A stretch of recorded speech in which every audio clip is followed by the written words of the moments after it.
নমস্কাৰ আপোনালোকক সকলোকে স্বাগতম জনাই মই আজি আপোনালোকৰ ওচৰলৈ এটা নতুন ৰেচিপি লৈ আহিছো ৰেচিপিটো হৈছে এই শাহী পনীৰ এই পনীৰখিনি মই কেনেকৈ বনাম আপোনালোকক মই সকলোখিনি দেখুৱাম আহকচোন মই আজি এই ৰেচিপিটো আৰম্ভ কৰো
এনেকে মই গুটে সম্পূৰ্ণ এই শাহী পনীৰখিনি ধুনিয়াকে বনাই ললো আৰু দেখুৱালো আপোনালোকক আৰু এনেকে মই বাটিত লৈ লৈছো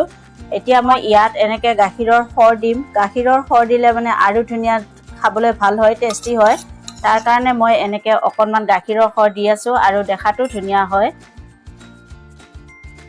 আৰু মই ইয়াত দেখিব ধুনিয়াৰ কাৰণে এনেকে মই ধনিয়া পাত দি দিছো এনেকে মই সম্পূৰ্ণ আপোনালোকৰ ৰেচিপিটো আপোনালোকক বনাই দেখুৱালো আৰু মই যেনেকে বনালো আপোনালোকেও ঠিক এনেকে ঘৰত বনাই খাব শাহী পনীৰ খাই ভাল লাগে আৰু মোৰ এই ৰেচিপিটো চাই যদি আপোনালোকৰ ভাল লাগে তেতিয়া হলে প্লিজ এটা সাবস্ক্ৰাইব কৰিব আৰু লগতে থকা বেল আইকনটো দবাই দিব আৰু যদি চাই ভাল লাগে তেতিয়া হলে মোক কমেন্ট কৰিব আৰু শেয়াৰ কৰিব আকৌ মই নতুন ৰেচিপি লৈ আপোনালোকৰ ওচৰলৈ আহিম ধন্যবাদ